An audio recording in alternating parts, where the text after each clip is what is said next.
I would say two things.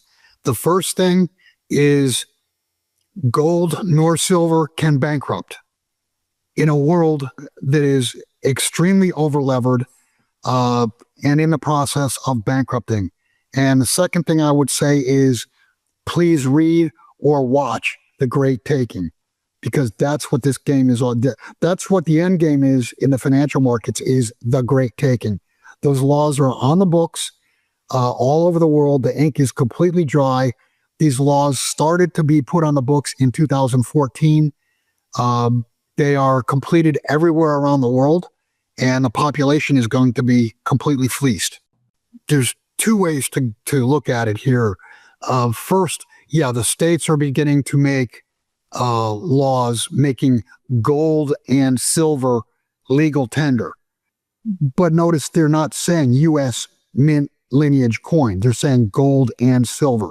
So that's for the states.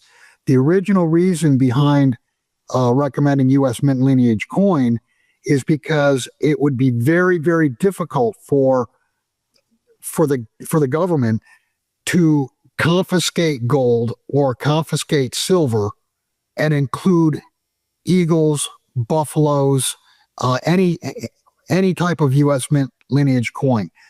The reason being, if they're selling you gold eagles or silver eagles this week, it doesn't matter whether you go through a dealer or whatever, the dealer bought through the mint.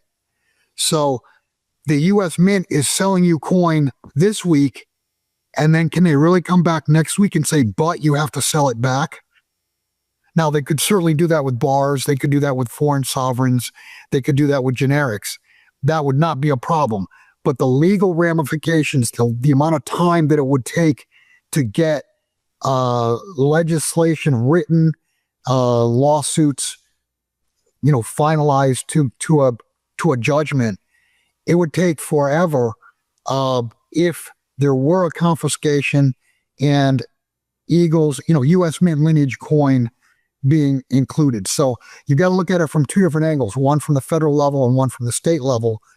And I am encouraged on the state level because, who knows where we're going to be in a year, 5 years, 10 years. It's very possible, you've heard theories of the country breaking into, 5 different regions or 7 different regions. If that were the case and these states have legal tender laws on the books, then yeah, gold and silver are money. They are money, but recognized legally as money. Been questions from... I got one other thing to mention on that, with a big but, meaning a gold eagle has $50 on it. And a silver eagle has, $5 on it or whatever. You would not pay your taxes or you would not pay any bills with a 1-ounce gold coin being $50. So, there's going to have to be some type of legislation, some type of reckoning, because, okay, yeah, great, gold eagles are legal tender at $50. Nobody's selling them. Yeah, pre-33 gold is legally considered a collectible coin. So it is not bullion. So you go back to what it was, 1933, 34, when the gold was called in by Roosevelt, those gold coins were circulating. So basically they were calling the coin back in. Today it's different because, we don't use gold or silver in our day-to-day life.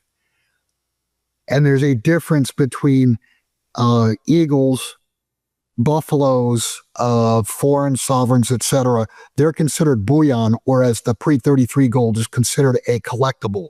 You are not a hoarder, you're a coin collector. And I would say that probably goes true for non-graded coins. You could have non-graded coins from 1933 or earlier and still be considered a coin collector. On the other side with junk silver, yes, that is U.S. mint lineage coin, no question about it. The utility, the reason you want to own junk silver is the utility of it.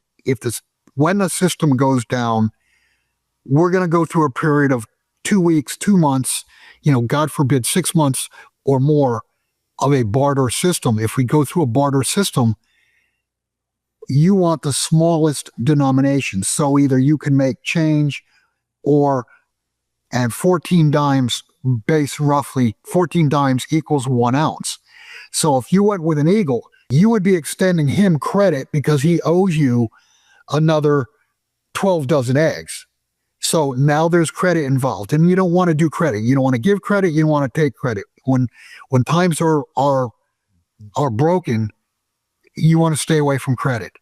And conversely, if you've got junk silver, if you've got dimes, you've got quarters, you can make change for a 1 ounce coin. So basically, it's the utility of junk silver. That's why I believe it to be the best. The downside on junk silver, and this, I'm not saying that you don't have to pay your taxes, but if you sell 1,000 eagles, there's not a reporting limit. It's not a reportable taxable event. It is a taxable event. You are responsible for it, but there's no reporting. With junk silver, if you sell $1,000 face or more, it's a reportable event. You'd have to give your social security number. What are you seeing right now in the trajectory of the dollar, and what do you think is behind it, and where do you think it's leading? Well, obviously, the trajectory of the dollar is down. I mean, it's gone from roughly 110 to 97, and it's broken. Half of that move has been done in the last, 6, 7, 8 weeks. A move down from 104 to 97. And I think that's a function of the world using less dollars, the world making contracts in less dollars. We had strength in the dollar. I mean, it ran up to 110, and it was, that was basically a short squeeze. What you had was contracts or trade deals finalizing, and once they finalize, then what you had was you had foreigners having to buy dollars to satisfy that contract. So it was absolutely demand. I mean, don't get me wrong, but it was contrived demand, if you will. It was contractual demand.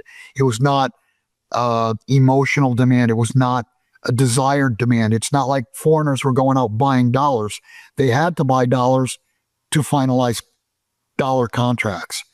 That is waning. If you look at, the talk right now is, the Federal Reserve should be cutting rates. Well, what happened the last time they cut rates? They cut rates in 2 or 3 moves, 1 full percentage point, yet market rates went up 1 full percentage point. I think Powell right now, the Federal Reserve, as a whole, I think they're in an outright panic that if they cut rates, then you're going to see another big down leg in the dollar. And I think that's the reticence of the Fed not cutting rates, because if they cut rates and all of a sudden you see the dollar tanking again and interest rates going even higher, what does that tell even the clueless? The clueless are going to know that the Federal Reserve has lost control of the yield curve.